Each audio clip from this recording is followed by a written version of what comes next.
What's up, guys? Happy Tuesday. It's October 8th, 2019.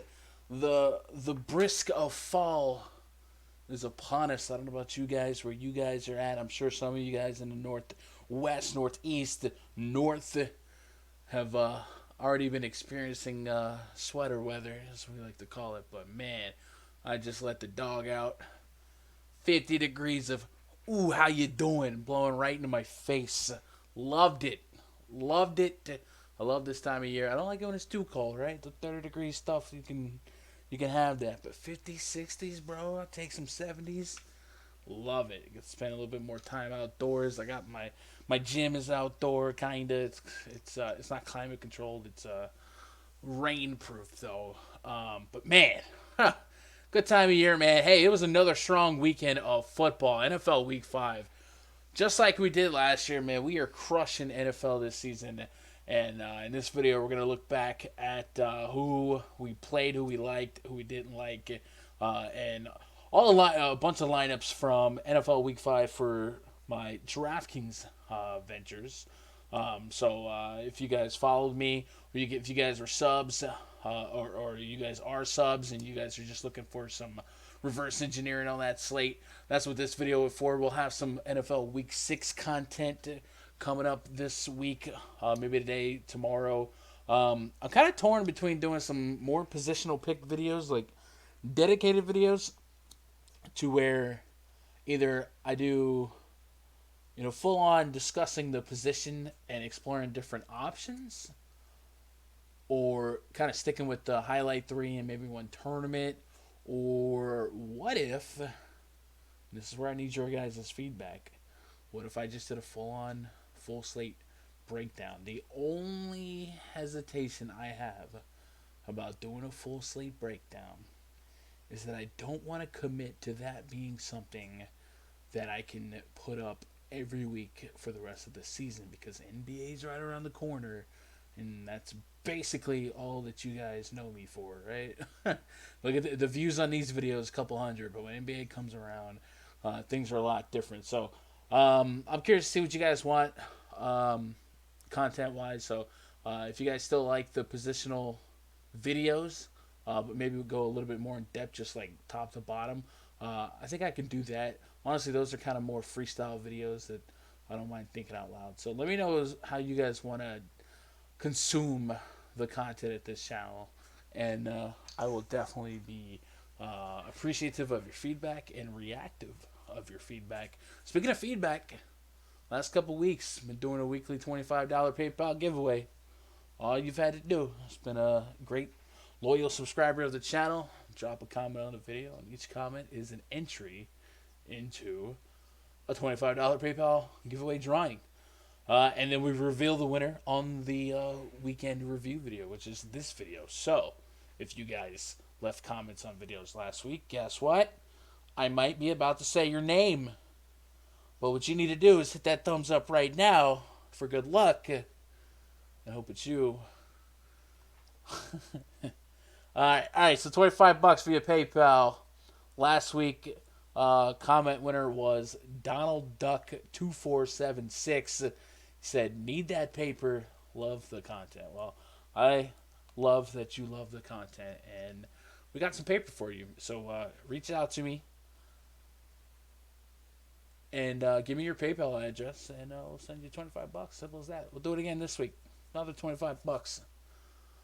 You guys know the drill. Just show some love on all the videos this week. Leave some comments, and if you haven't already, subscribe to the video. If you guys are stumbling across this video, you're new to the channel, what you see on the screen is rundfs.com. That's the place where we don't just play DFS, we run DFS. If you want to hang out with me, we do have a paywall, but once you get past the paywall English, there's so much cool stuff that I open up with you guys, including full access to my Discord, which is this bad boy right here. I'll pull it up on the screen.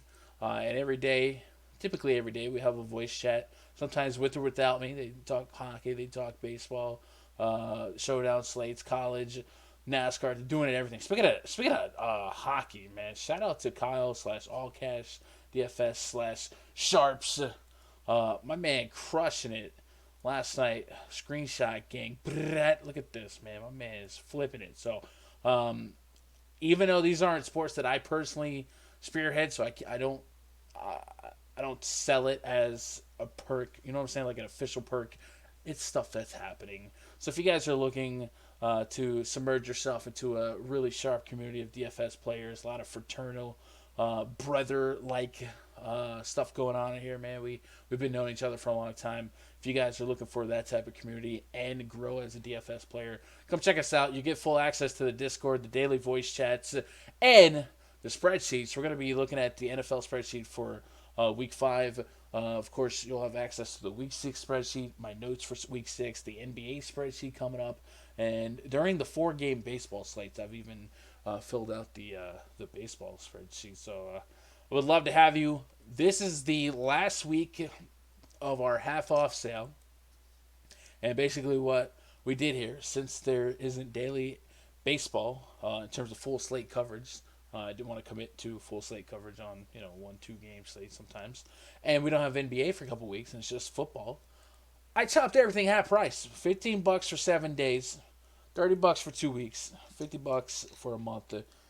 In a couple weeks, all these prices will literally be doubled because we're going to be doing daily coverage, daily YouTube content, daily 2-hour pre-log voice chats. That's behind the paywall. You guys, us guys, chopping it up. The daily spreadsheet access, and of course the weekend football. So it's going to be a lot of content. It's the absolute busiest time of the year for me. So if you guys really want to test out the waters, now is the best time. This month pass is probably the greatest value here because you'll actually get a week or two of NBA in there if you act now. We'll definitely be chopping the month half price special off probably by Friday. Yeah, probably by Friday. So if you guys want to capitalize on that, now's the time to do so. If you guys got anything else from me, twitter.com/Gundackersports. That's where it's at.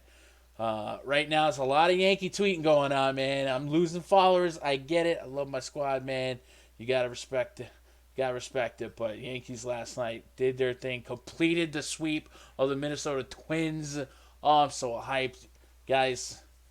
When you guys have that team that you just love, you live vicariously through. Some of you guys have favorite football teams, favorite basketball teams. For me, it's the Yankees. Growing up in New York, didn't have a whole lot. No sob story, right? No pops in the house, nothing like that. We loved our baseball, and I loved my Yankees. And we out there in the dog days of summer in the gym watching every single game, every single pitch, games that don't matter. And it's all for games that do matter, man. I love it. And I'm ready for the ALCS. Today we're going to see if the Astros can put away the Rays or if the Rays can take it to Game 5. There's lots of action in the playoff baseball right now. It's been really, really, really intense. Luckily, the Yankees were able to be the first team to move on and hopefully get an extra day's of rest versus any of the opponents. Anyway, let's talk NFL Week 5 DFS, right? Let's see what we did in Week 5, what we did right, what we did wrong, what the freak happened out there. It was one of the highest scoring weeks in NFL DFS history. I think it might actually be on record as the highest scoring week. We had multiple players score over 40 fantasy points. We'll start from the top. Will Fuller, 56.7 fantasy points. Aaron Jones, 52.2. CMC, a 50 bomb. Deshaun Watson, 44. Michael Thomas, 44. A lot of these names should sound really gosh darn familiar because we mentioned them in last week's various YouTube videos. Really, really crazy week. But luckily, I was on the right side of it. And I sure hope you guys were too. So here's how we ended up on the tiers here. My tier ones for the week, guys that I had the most of in 20 line exposures. Deshaun Watson at quarterback. Cupcake matchup turned out really, really well. Dalvin Cook, Ezekiel Elliott. Dalvin Cook, of course, against the Giants. Ezekiel Elliott against the Packers. The Packers' run D had been on paper one of the worst in the league. He did fine. If we run it back and kind of reverse engineer that, Ezekiel Elliott, although paling in comparison to many of his peers, ended up with 17 fantasy points, Uh, 62 rushing yards, 29 receiving yards. Did get a late touchdown, so certainly wasn't one of the sexiest plays on the slate. But certainly had volume. Game script not quite in his favor. The Packers really put the pressure on the Cowboys early. Meanwhile, Dalvin Cook 29.8 fantasy points. Love that from him. On the wide receiver side, Michael Thomas, massive play. And then we had MVS and Auden Tate. Auden Tate, of course, for his price and potential opportunity against the Cardinals. I'm happy with what he put up. I think he gave us 11. MVS was a dud for all things considered. Did not feel strongly about the tight end position this weekend, and the tight end position was what we thought it was. It was pretty ugly. Patriots were my top defense. We'll talk. I guess we could mention that. I pretty much expected what happened to Jay Gruden. I thought the Patriots would basically play that dude out of a job. It's exactly what happened. So Redskins go forward without Gruden. MVS, this almost became a disaster, y'all. You see my cash lineup here? Cash lineup usually is going to try and soak up as much of my tier ones as possible. But the construction just led me in different ways. So first of all, Deshaun Watson, he was my tier one quarterback. I wanted him as my cash game quarterback, but I could not squeeze in DeAndre Hopkins. So Will Fuller had to be the handcuff there. You know, we got to stay true to our quarterback wide receiver correlation. So Will Fuller at his price, easy connection there.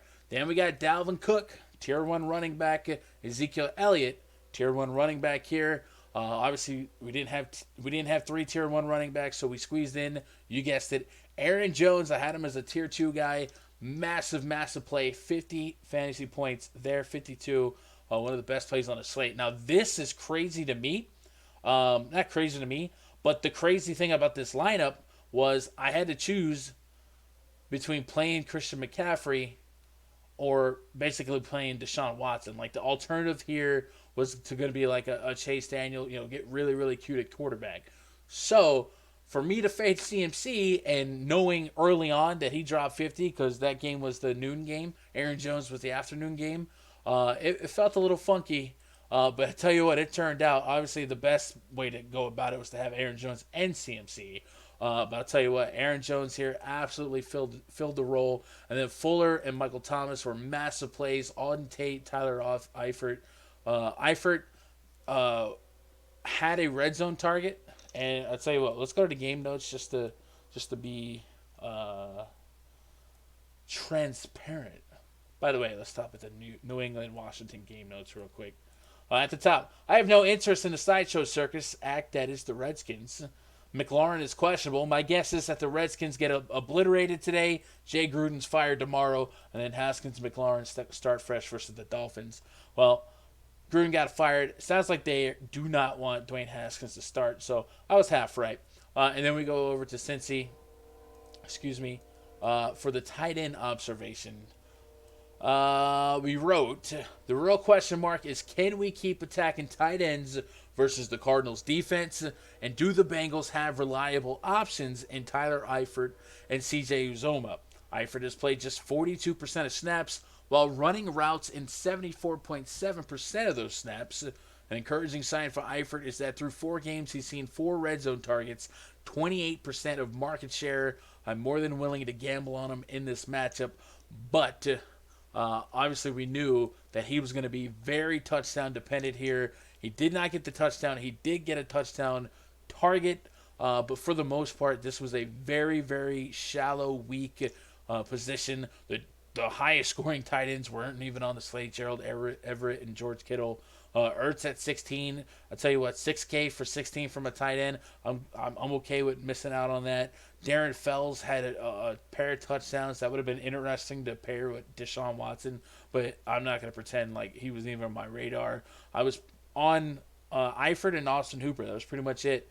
Austin Hooper with 13, and boom, that's it. So I'll take the L on Eifert, sure. We knew it was going to be touchdown dependent, but I like the matchup. He did get a red zone target. I think Dalton completely whiffed on him in the end zone. What are you going to do? We got bailed out late on a lot of the Bengals stuff. Tyler Boyd popped off late, and then Auden Tate had a touchdown that barely got into 11 fantasy points. But at his price, for what it was able to afford us elsewhere. All of the 50s. I mean, look at this cash game lineup of look at all these high scoring games. We had Cook, Jones, Fuller, Thomas. Jones, Fuller, Thomas is almost 150 points in themselves with Watson, right? Basically 200 points right there. So it was a massively profitable week for myself, for our Vipers, our subscribers. I'm happy about that. Usually we spend a lot of time reverse engineering what went wrong. Not a lot went wrong for us this week. It was a really profitable week in the Discord. Lots of screenshots Sunday night. So I will go explore my top lineups. I played the early only, the main slate, and the tiers. And we'll look at my top lineups and my bottom lineups on each one.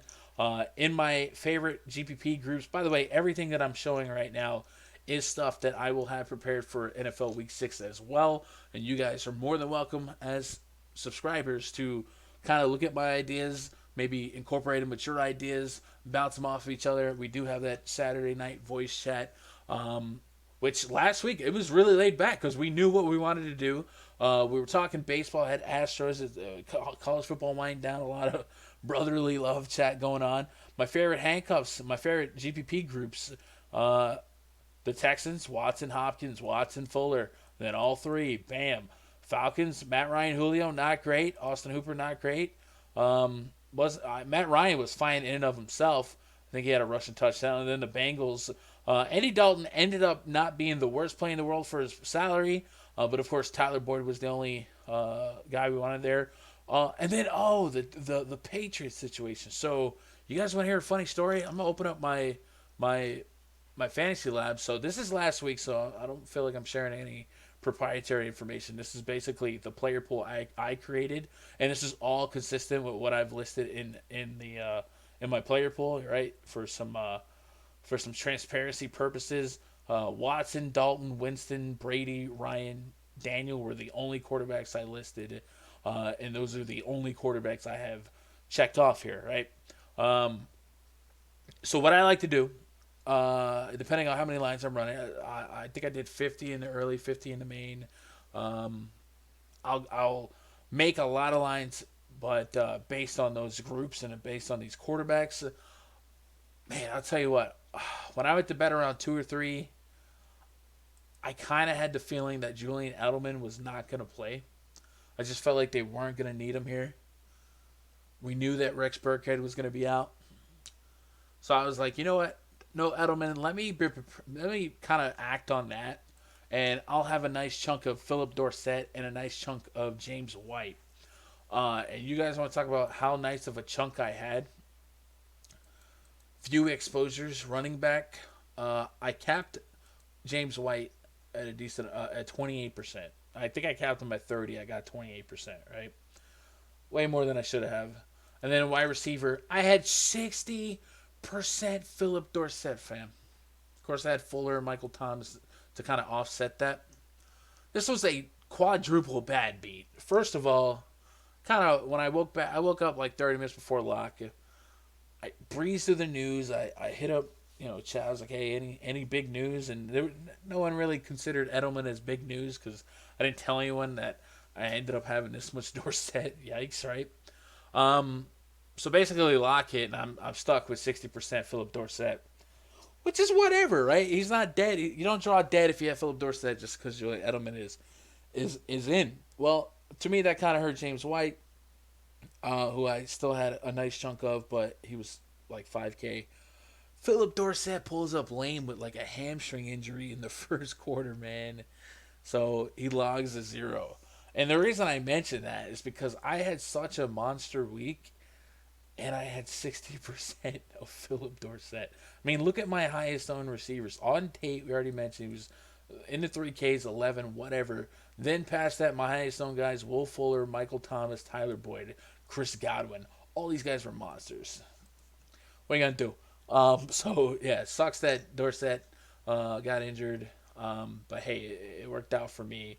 And then, of course, we did kind of similar on the early game, or on the early only. On the early only slate, I had 66% Dorsett again. And, of course, Fuller, Michael Thomas. We had a little bit of Curtis Samuel.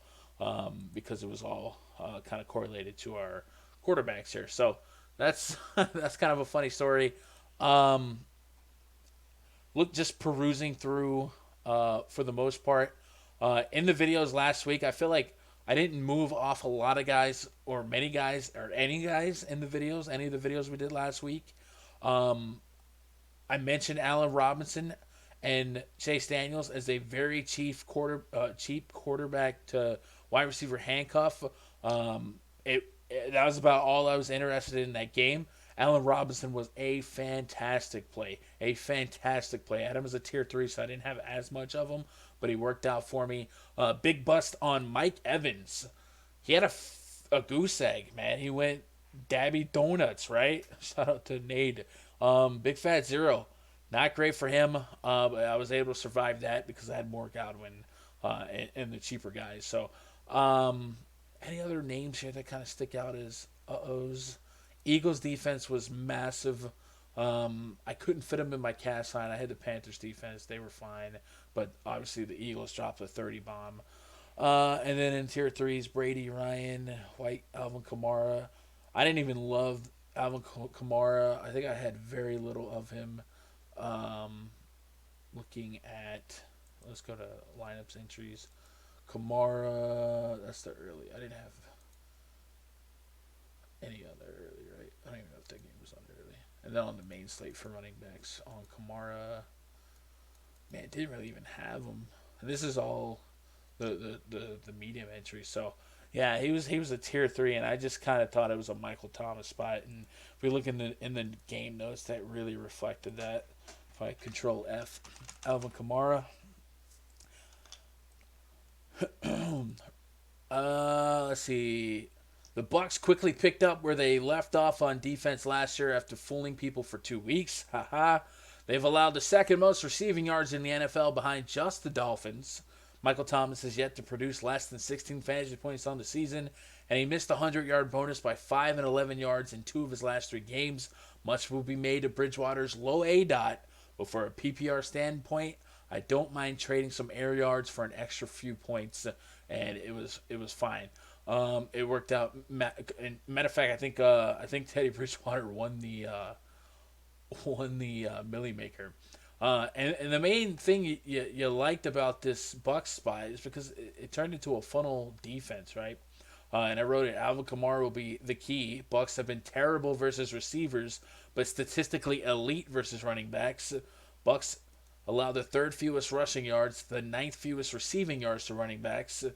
I'll bet on volume, but it was a low tier bet. So it really was a funnel defense that pushed the ball more in the air, and it really rewarded Michael Thomas even more, man. So let's get into a couple lineups here. Let's start. This is This is the early only slate here. So this one was at the Cowboys game, and this one was interesting because I wasn't going to be able to have any Aaron Jones, any Ezekiel Elliott, and no Marquez Valdez-Scantling, who I was pretty high on. My top lineup on the early slate, 284 points. We've seen Millie Makers won with 284, so this is actually sick. This actually outscored all of my main slate lineups. Besides, I think my cast lineup. My cast lineup was my highest scoring lineup. This was a Chase Daniel lineup, right? The Daniel Allen Robinson handcuff. Robinson 28.7 fantasy points. Massive value play. Running backs here were Leonard Fournette, CMC, James White. It was all about the receivers. Michael Thomas, A-Rob, Will Fuller, the 5th. All went bananas. Will Fuller was under 20%. Fantastic ownership there. And then I had a line with just about 1 point less. This was a Matt Ryan line. Similar receiving core, Michael Thomas, Will Fuller, CMC, Leonard Fournette with 26 fantasy points, and the Eagles defense. Eagles D was just 7% owned. Not sure why they were so low owned. And yeah, those were my top 2. Made me really, really happy. My lowest scoring lines on the early only. Matt Ryan, Fournette, David Johnson, 18 fantasy points. I almost tiered 1 him.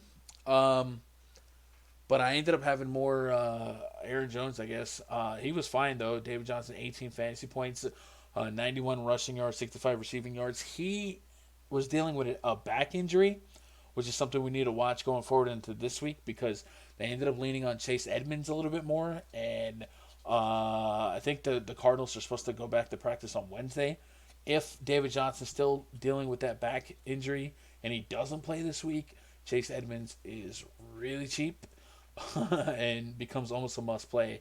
Philip Dorsett, that was that zero I was telling you guys about. Julio Jones, 20% owned, 7 fantasy points. On Tate, 11, not great.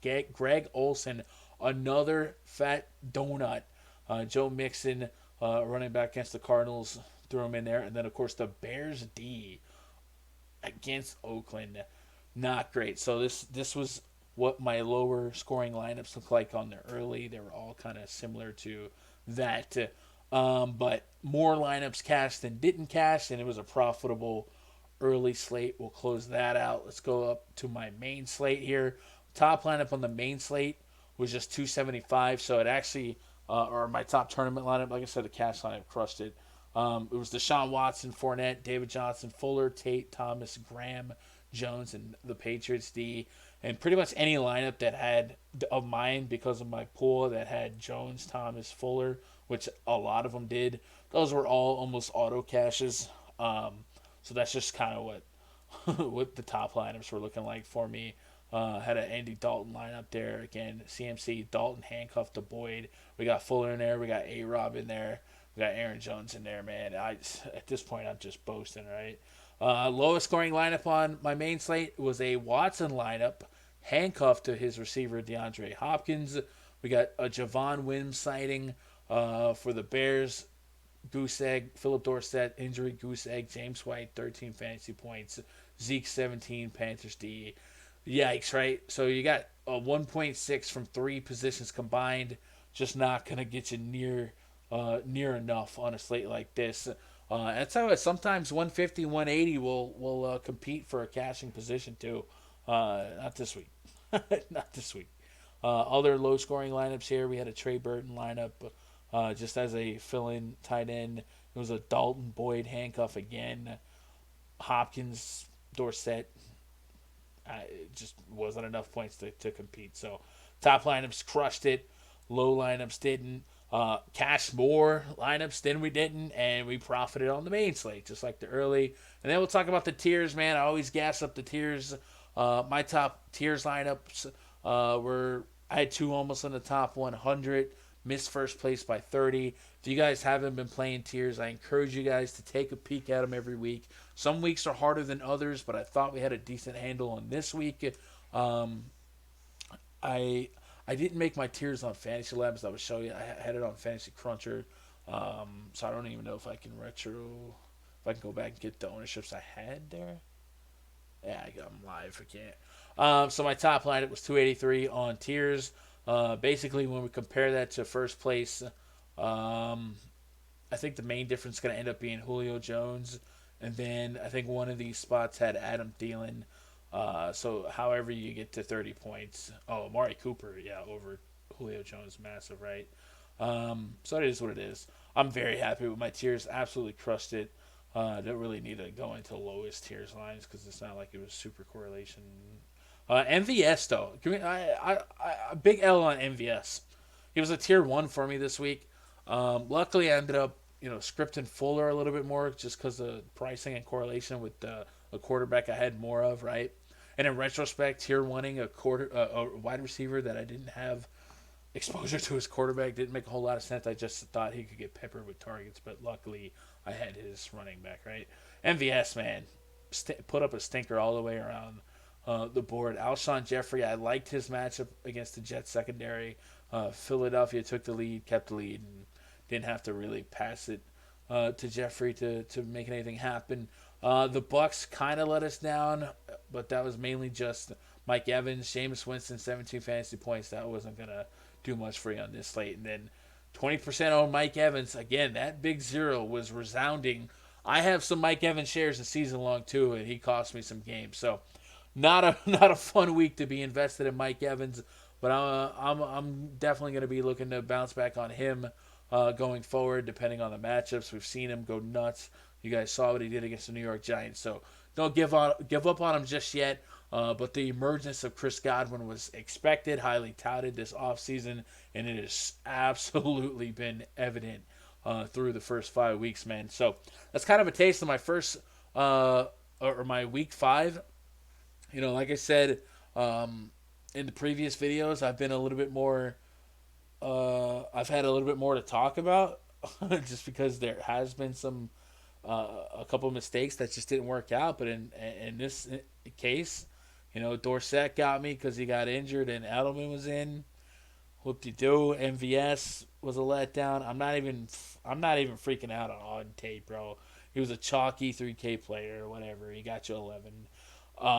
My core absolutely crushed it. So I just don't want to. I'm just be taking victory laps for another 10 minutes if I keep talking about it. So hopefully we can build off of this really really successful week.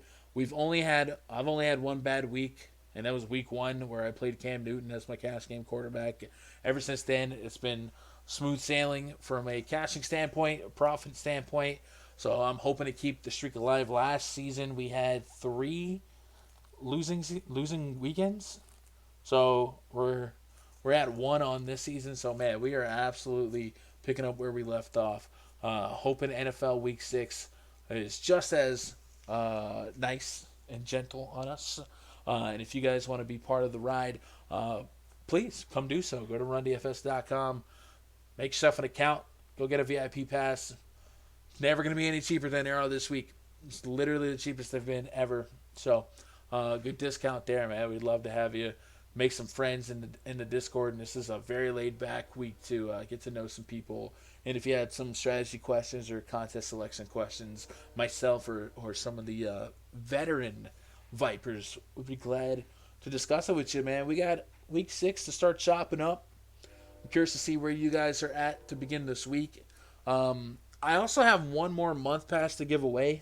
I didn't want to give away last week because it was we were doing a half off month pass anyway, and our sponsors paid $70 for it, right? So I wanted to give away a full bang month pass, and then also I just didn't have something creative. I have something in mind this week, and I'm not sure how to phrase it. I was thinking of doing $100 profit challenge, meaning anyone who participated would have to use $100 on DraftKings for the NFL Sunday festivities, whether it be early only, main slate, both tiers, whatever. And whoever profited the most from contests that we can track would win the month pass. But I'm feeling like there might be a lot of pieces to tie together to kind of prove whoever won really won. You know what I'm saying? I guess screenshots would be fine. I don't know if that's something that you guys might be interested in, because I was looking at the lobby last week and I was like, the offerings for micro grinding on DraftKings are really strong, man. I don't know if they're gonna have a 50-cent mini max this week, but they had one last week, and I got in it for the heck of it. Usually they have a strong quarter arcade and a couple dollar entry stuffs. So I was like, man, there's some really cool micro entry stuff to grind out there. So that's kind of something that I'm messing around in my head. But if I don't announce it this week, we'll definitely do something next week, because we do have at least one. We have one more month pass to give away that has been sponsored and paid for by both Rich and Russ. So look forward to that. The $25 PayPal contest will continue this week. So if you guys are liking videos, if you're subscribed and leave comments on each video, those will count as entries in the giveaway. And we'll do the giveaway reveal on week 6 review next week. Otherwise, I'm just blabbering. So I'm going to get to doing some research for NFL week 6. If you guys got anything else for me, twitter.com/GundeckerSports, man, that's the place to do it. DMs are open. It's a beautiful time of year, guys. It really is. I'm loving this weather. I'm going to catch you guys in the next video. I love each and every one of you. Good luck. God bless. Go win some money.